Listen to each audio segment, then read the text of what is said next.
마가복음 9장 33절에서 37절까지의 말씀 저와 여러분이 번갈아 가면서 읽겠습니다. 그들은 가버나움으로 갔다. 예수께서 집 안에 계실 때 제자들에게 물으셨다. 너희가 길에서 무슨 일로 다투었느냐?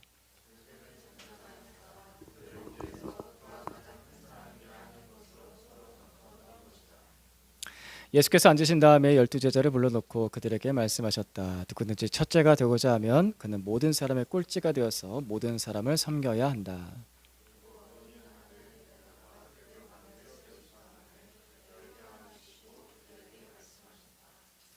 같이 읽겠습니다. 누구든지 내 이름으로 이런 어린이들 가운데 하나를 영접하면 그는 나를 영접하는 것이요. 누구든지 나를 영접하는 사람은 나를 영접하는 것보다 나를 보내신 분을 영접하는 것이다. 아멘.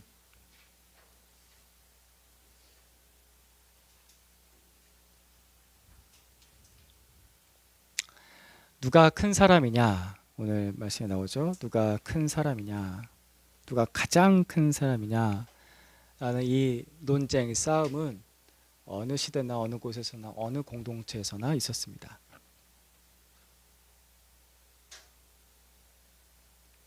특별히 지금 저희가 이제 대통령 선거를 한 달 앞두고 있는데요. 지금 주요 뉴스는 누가 그 자리를 차지할 것인가? 대통령 자리를 누가 차지할 것인가? 그러니까 주요 뉴스죠.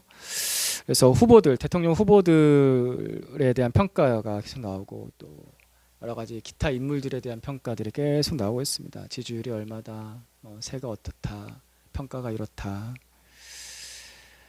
현재 그 대한민국의 가장 큰 사람이라고 할 수 있는 사람은 그래서 다수 국민의 지지를 얻는 사람이 가장 큰 사람으로 보통 느껴지게 되겠죠. 그리고 또 하나는 대통령뿐만 아니라 국회의원뿐만 아니라 돈 많이 가진 사람이 또 큰 사람으로 여겨지게 됩니다. 그래서 그들은 가진 자들은 그들이 가진 인기와 돈을 가지고서 키재기를 하는 겁니다. 누가 가장 큰 사람이냐. 세상 그렇게 살아가죠. 누가 가장 큰 사람이냐. 누가 얼마나 가졌냐. 누가 얼마나 세냐. 키재기를 계속하고 있습니다. 현재 미국 대통령은 원래 부자였던 사람이죠. 어마어마한 부자입니다. 원래 부자였던 사람인데 대통령을 한 번 했고 한 번 쉬었다가 대통령 재선을 하지 않았습니까? 재선에 이제 성공했죠. 그래서 두 번째 대권을 쥐게 된 사람입니다. 소위 이 지구에서 가장 큰 힘을 가진 미국이란 나라에 돈 많이 가진 사람에다가 두 번이나 대통령을 하게 된 사람. 엄청난 거죠. 엄청난 사람이 맞습니다. 최근 들어서 그에 대한 뉴스들이 계속 나오고 있잖아요. 그러니까 뉴스를 보면은 한국 대선에 대한 뉴스하고 미국 대통령에 대한 뉴스 이게 주 메인을 많이 차지하죠. 그리고 이제 좀 힘든 일들, 산불 사고나 이제 싱크홀 사고나 이런 사고들이 이제 계속 나오는데 메인 뉴스는 계속 흘러가는 것은 대선과 미국 대통령의 발언들. 그래서 미국 대통령에 대한 뉴스가 지난주에도 한번 나왔었는데 한 번이 아니죠. 거의 매일 나왔죠. 중에 하나가 뭐냐면은 백악관 관료들이 모여서 회의하는 장면이 나왔습니다. 혹시 보셨습니까? 뉴스에서? 긴 탁자에 대통령하고 그 장관들이 다 둘러 앉아서 회의하는 내용이 나오는데 뭔 내용이냐면은 그걸 다 뉴스로 찍었는데 2시간 내내 대통령만 칭찬하는 내용이었습니다. 장관들이 한 명씩 하면서 돌아가면서 당신 같은 대통령이 없습니다. 당신 같은 대통령이 여태까지 역대에 없었습니다. 다른 대통령들은 다 자리만 차지했는데 당신은 행동하는 대통령입니다. ever 하면서 당신 같은 대통령은 지금까지 없었습니다. 라고 2시간 동안 칭찬하는데요. 나 뜨겁죠? 저 같으면 부끄러워서 그거 못 찍을 것 같아요. 네, 지금 현재 미국 대통령 그런 거 되게 좋아하더라고요. 좀 너무 유치한데? 라는 생각이 들 정도. 화면이었습니다. 너무 유치한데? 라는 생각이 들 정도. 전 세계 사람들이 봤겠죠. 최근 들어서 한국이나 미국 대통령을 그리스도화시키고 메시아화시키는 발언들이 자주 나오고 있습니다. 우리나라에서도 누가 그렇게 언급했죠? 전 대통령이 예수님 같다라고. 이게 말이나 되는 소리인지. 특정 사람을 절대적인 존재로 추켜 세우는데 이거 굉장히 위험한 행동입니다. 사실 교계에서 어떤 목사는 목사라고 불려지지만 목사가 아닌 어떤 사람은 하나님을 쥐고 흔든다고 할 정도니까, 그러니까 이게 굉장히 정상적이지 않고 비정상적이고 그럴 수도 있지라고 생각할 수가 없는 세상이 끝으로 향해 가고 있는 세태를 보여줍니다. 아, 진짜 세상이 끝으로 향해 가고 있구나. 이거를 무서워하지 않네. 하나님과 자신을 견주는 것 자체를 무서워하지 않습니다. 그걸 대놓고서 매스컴에서 이야기하는 그런 시대를 살고 있죠. 굉장히 위험합니다. 우리는 마지막 때에 등장하는 적그리스도, 마지막 때에 등장하는 적그리스도가 자기를 하나님보다도 높이는 존재, 하나님보다 자신을 더 높이는 존재라고 성경에 기록되어 있다는 것을 기억해야 됩니다. 성경에 분명히 그렇게 기록되어 있거든요. 데살로니가 후서 2장 4절 말씀 같이 봅니다. 시작. 그는 신이라고 불리는 모든 것이나 예배의 대상이 되는 모든 것에 대항하고 그들 위로 자기를 높이는 자인데 하나님의 성전에 앉아서 자기가 하나님이라고 주장할 것입니다. 아멘. 자기를 높이는 자, 모든 것 위에 자기를 높이는 자. 전에는 이렇게 뻔뻔한 사람들이 나타나면 사람들이 비난했거든요. 근데 비난 안 하고 추앙을 해요. 진짜 세상이 끝으로 가고 있습니다. 정말 위험해져 가고 있습니다. 말씀대로 이렇게 가고 있구나라는 게 보입니다. 자기를 마지막에는 누구라고 주장하냐면은 하나님이라고 뻔뻔하게 주장하는데 사람들이 그것에 대해서 인정하게 되는 어떤 사람이 나타나겠죠. 그 사람이 적그리스도입니다. 세상의 흐름이 여기로 가고 있습니다. 그리고 사실 본질적인 우리의 죄악이 이런 모습입니다. 내가 하나님 되려고 하는 거. 그러니까 세상의 끝의 모양이 최종적으로 그런 사람이 나타나는 거죠. 종말에 대한 이야기인데요. 근데 이게 끝에만 일어날 일이 아니라 사실 우리 세상에서 계속해서 일어나고 있는 일이라는 것입니다. 심지어 예수님의 제자들 안에서도 이런 모습이 있었다는 게 오늘 말씀이 나오는 거죠. 마가복음 10장 33절 34절 말씀 번갈아가면서 읽겠습니다. 제가 33절 읽겠습니다. 그들은 가버나움으로 갔다. 예수께서 집 안에 계실 때에 제자들에게 물으셨다. 너희가 길에서 무슨 일로 다투었느냐. 제자들은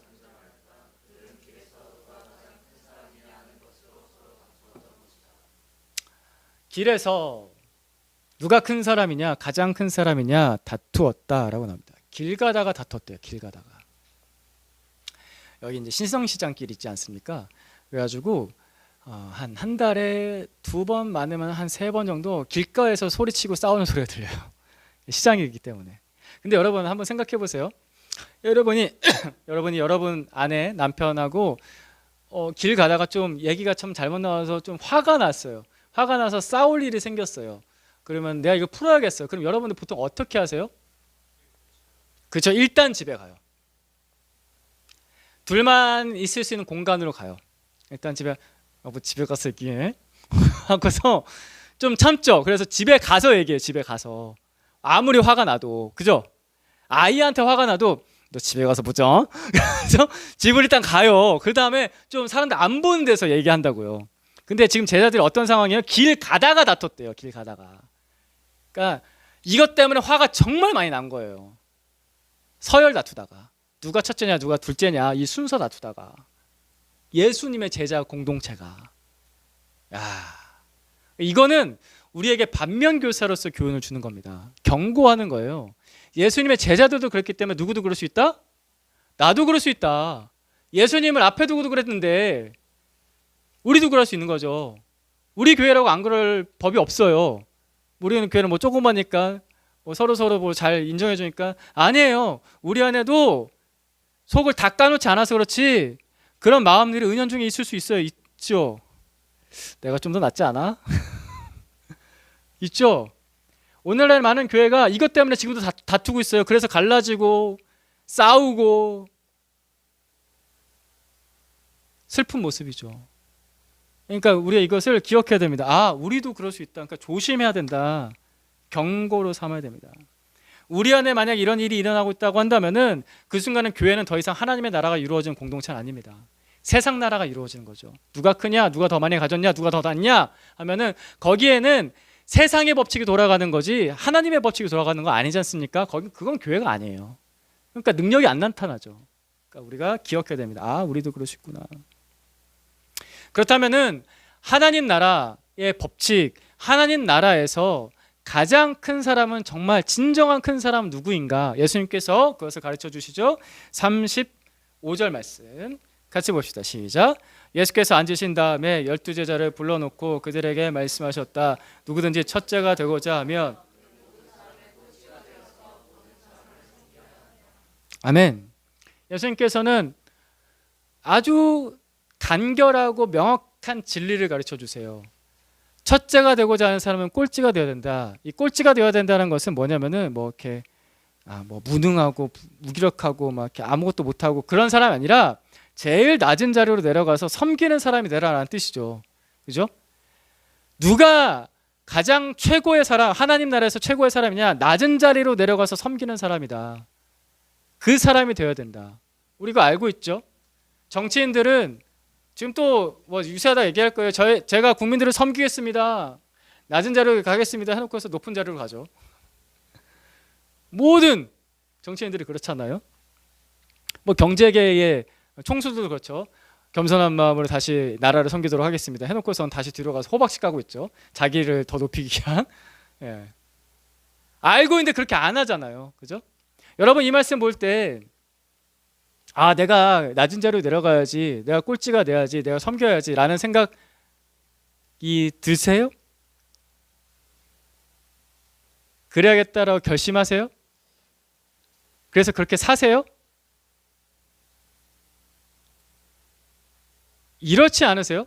이 말씀 보면서 아, 맞아, 그거 맞는데 나는 왜 이렇게 꼴찌가 되는 게 싫지? 이런 질문이 떠오르지 않으세요? 나 이렇게 남 섬기는 게 귀찮지? 이거 엄청 귀찮거든요. 섬기는 거요, 부지런하지 않으면 절대 못 섬겨요.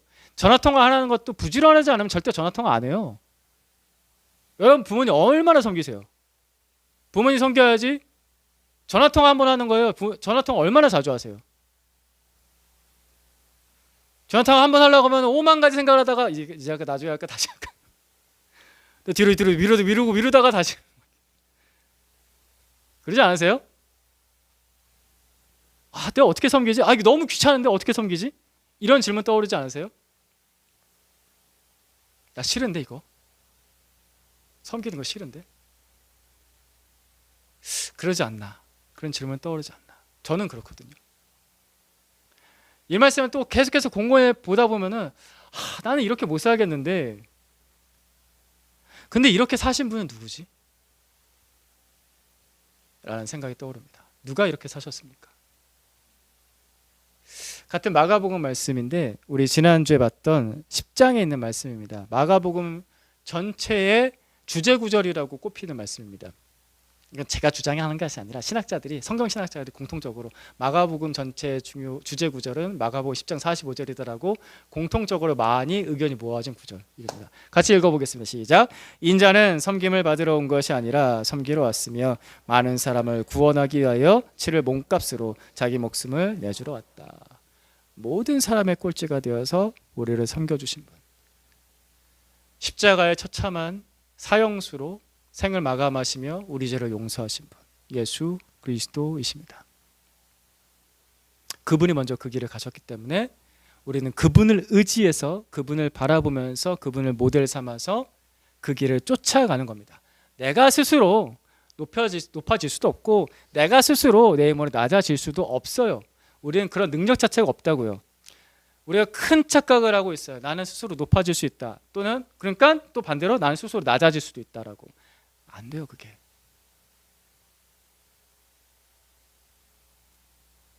우리는 그렇게 뛰어나지도 않고요. 우리는 그렇게 겸손하지도 않습니다. 맞습니까? 잘 생각해 보세요.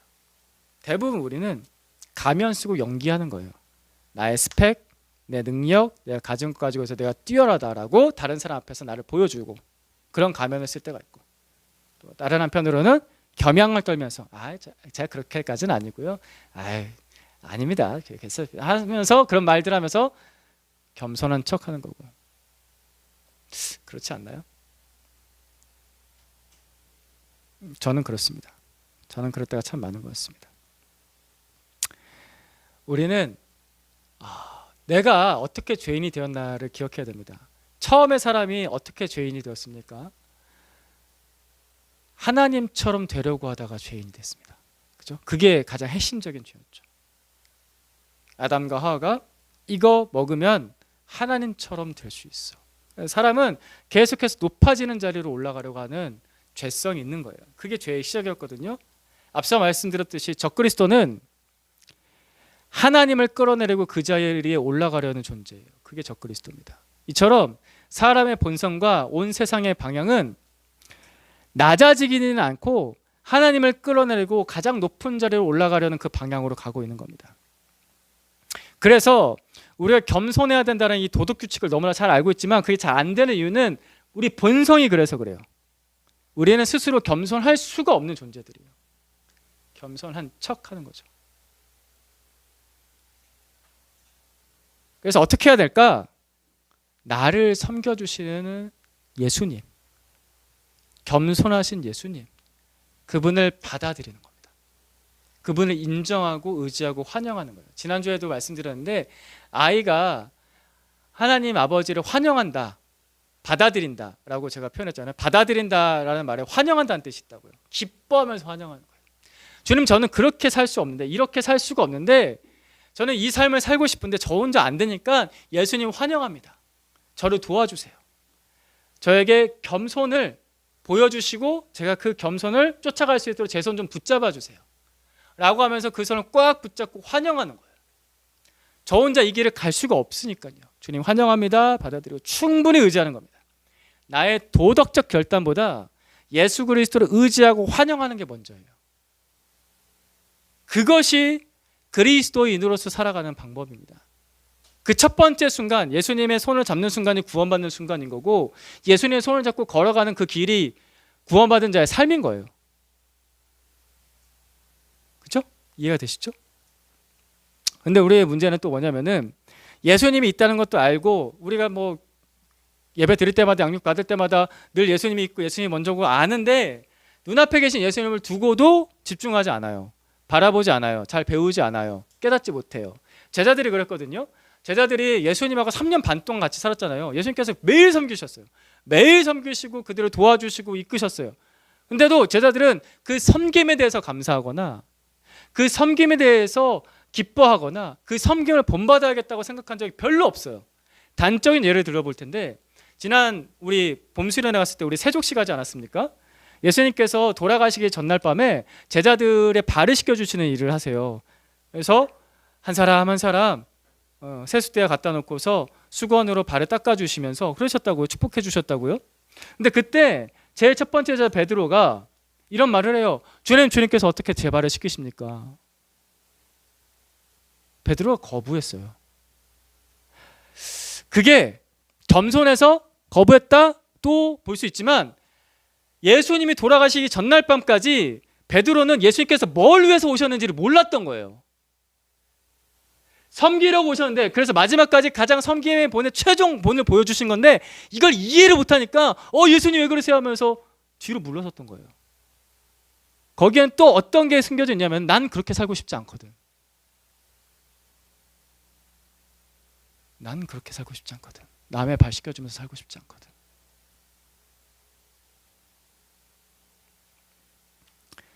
예수님께서 아무리 보여주고 보여주셔도 그것을 배우지 못하는 것은 교만하기 때문입니다.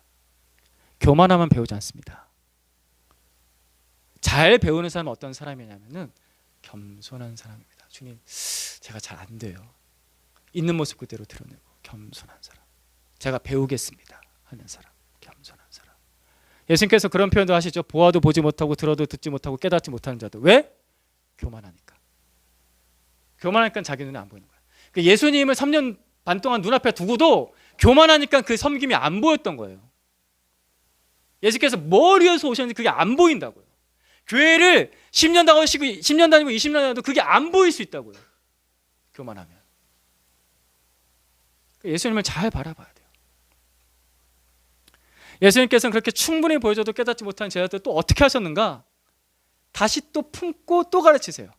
오늘 보면 다시 돌아오면은 예수님께서 길 가다가 다퉜대요. 제자들이 길 가다가 뭐 다른 것 때문에 다툰 게 아니라 야, 어떻게 하면 하나님 나라를 이룰 수 있지? 이런 거 토론한 게 아니라 누가 첫째야, 누가 둘째야, 누가 셋째야, 누가 꼴찌야 막 이거 다투다고 하는데 예수님께서 화가 나지 않으셨을까라는 생각이 드는데 근데 그때 예수님께서 애둘러서 그들을 다시 품으시면서 어린아이를 한 명을 데려다가 다시 교훈해 주시죠. 이게 예수님께서 제자들을 한 번 더 참으신 거거든요. 품어주세요.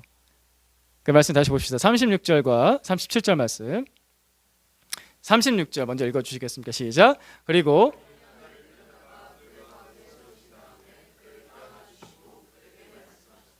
누구든지 내 이름으로 이런 어린이들 가운데 하나를 영접하면 그는 나를 영접하는 것이요 누구든지 나를 영접하는 사람은 나를 영접하는 것보다 나를 보내신 분을 영접하는 것이다. 아멘.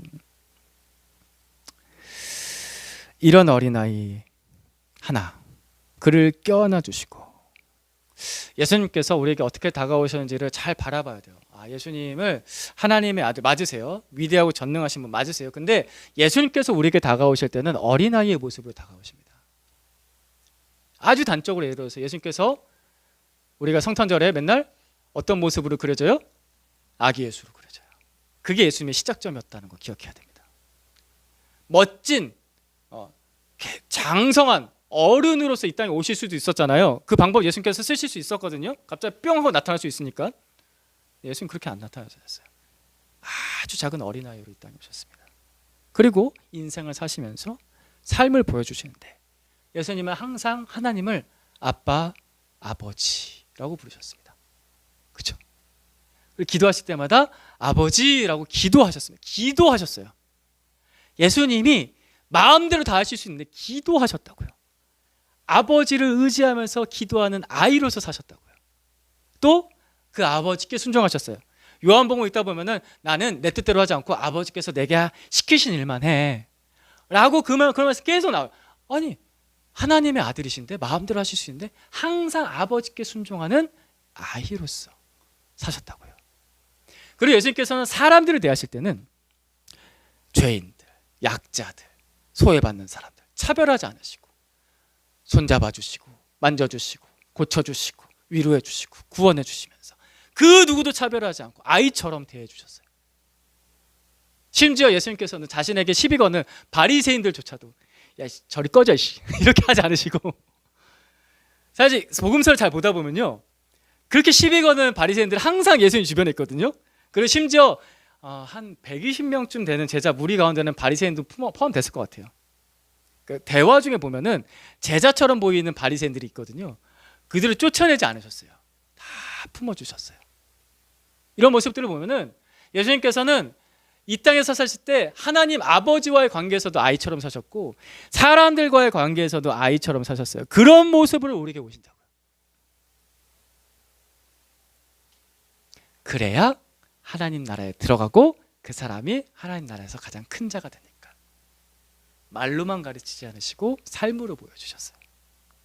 우리는 그런 예수를 바라봐야 됩니다. 근데 제자들의 관점이 잘못된 게 뭐냐면 제자들은 능력의 예수님만 바라본 거예요. 전능한 예수님을 바라본 거예요. 막 무리를 걷고 문둥병자 고치고 죽은 자 살리고. 그러니까 제자들이 꿈꾸는 건 뭐냐면 그런 능력 있는 사람이 내가 되고 싶었던 거지.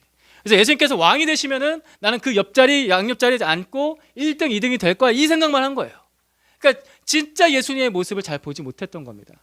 그리고 제자들은 본질적으로 자기가 어디서부터 시작했는지를 잊어버렸어요. 대부분의 제자들은 어디서부터 시작했냐면은 저 갈릴리 촌동네 어부에서 시작했다고요. 그죠? 예루살렘 수도에서 시작한 사람이 없어요. 저 갈릴리 촌동네 어부. 손가락질 받던 죄인 취급받았던 세리 마태복음 마태가 세리였거든요. 그런 사람이었어요.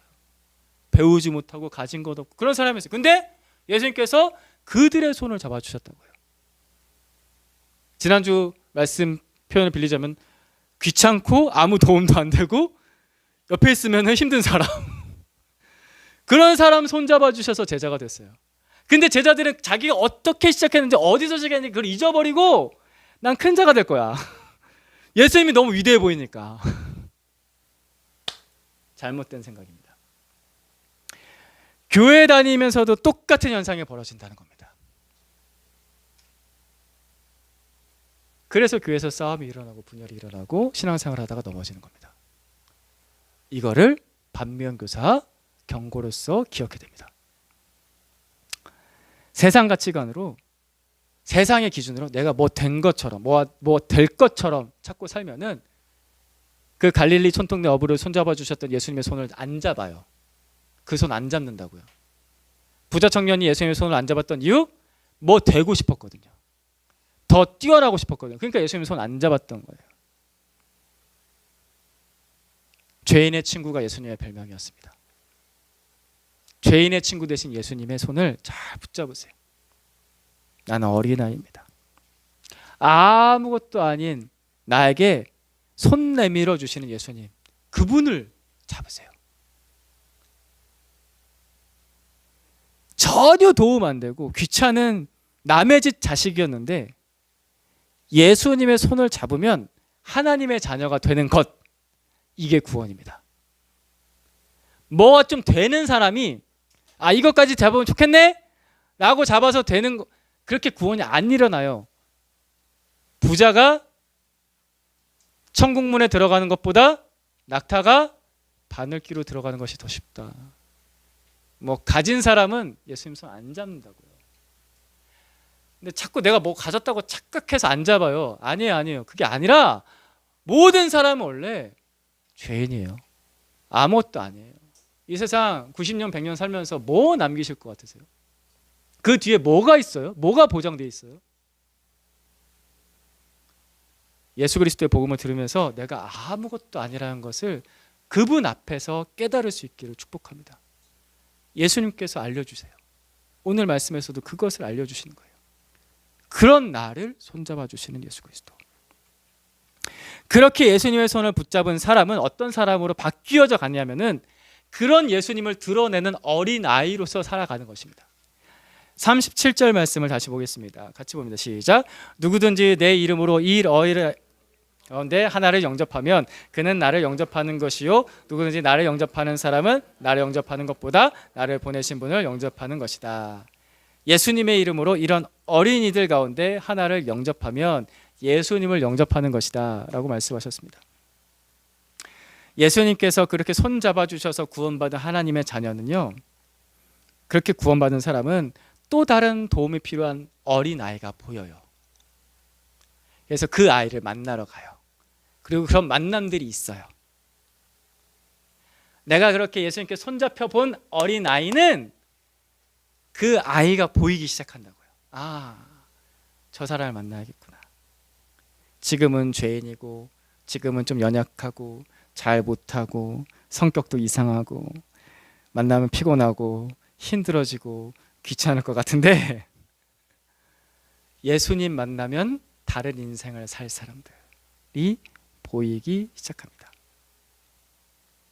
그래서 우리가 복음을 전할 때 전도 대상자들을 향해서 약간 좀 부정적인 생각이 들 때가 있는데 이런 생각들이 되게 종종 들거든요. 저 사람 전도가 될까? 힘들지 않을까?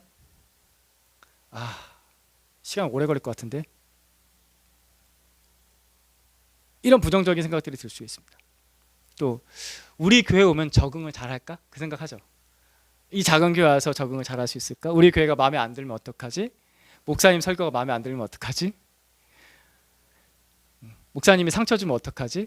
사실 교인들이 제일 많이 고민하는 것 중에 하나가 그거라고 하더라고요. 교인을 데려왔는데 목사님이 말실수해서 상처 줄까 봐. 그런 고민들 하십니까 혹시? 그러면 저한테 빨리 얘기해 주세요. 목사님 그런 말씀은요 새신자들이 별로 안 좋아할 수 있어요. 이렇게 저한테 얘기해 주셔야 돼요. 서로 도와야죠. 저도 허물 많은 사람이니까. 사실 진짜 그래요. 전도 열심히 하는 사람들이 제일 고민하는 거.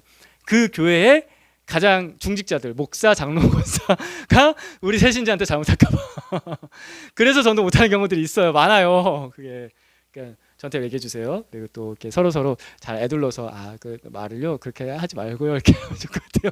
편지를 쓰시든지 카톡을 저한테 장문의 카톡을 보내서 저한테 식은땀을 흘리게 하시든지 아무튼 그런 고민들이 있을 수 있어요.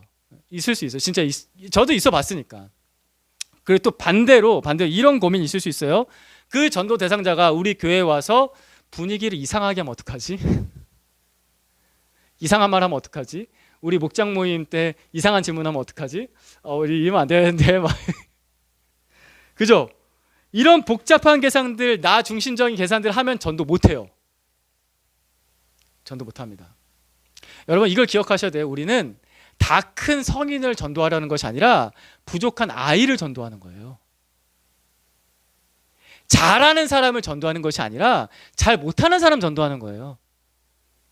맞잖아요. 그렇죠? 인정이 됐죠 그거? 그리고 우리 교회도요, 잘 못하는 사람끼리 모여 있어요. 죄인이니까.